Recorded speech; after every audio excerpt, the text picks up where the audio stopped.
Ég ólst upp á kristnu heimili og það var þannig á kvöldin þegar við krakkarnir vorum háttaðir að komin upp í rúm að þá báðu foreldrar okkar með okkur kvöldbænirnar og sögðu okkur yfirleitt eina sögu úr dæmisögum Jesú.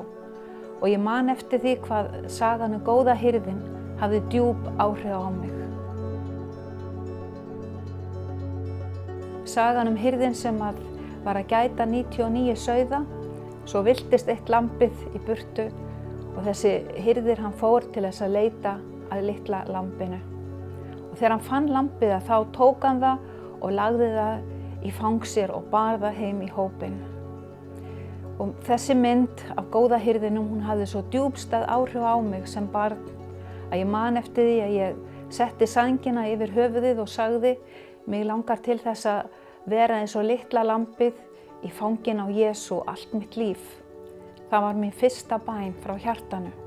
Svo var það mörgum árum seinna að pabbi vildi fara með okkur í bíltúr og fór með okkur niður á Höfn.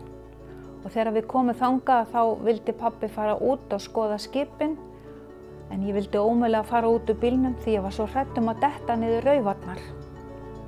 En þá sagði pabbi: Dóra, sjáðu hendina mína, hún er stór og hún er þykk og hún er hlý.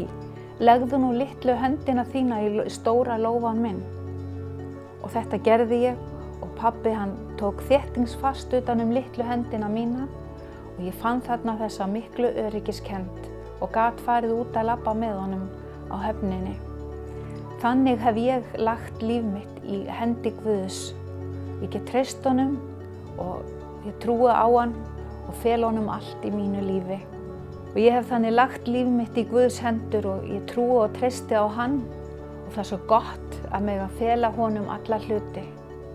Og ég hvet þig til þess að gera hið sama, leggja líf þitt í hendi Guðs. Hann mun leiða þig og hann mun vel fyrir sjá.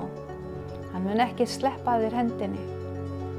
En svo góði hirðirinn, hann hélt utan lambið og fór með það aftur heim í byrgið, þannig vill hann líka leiða þig áfram.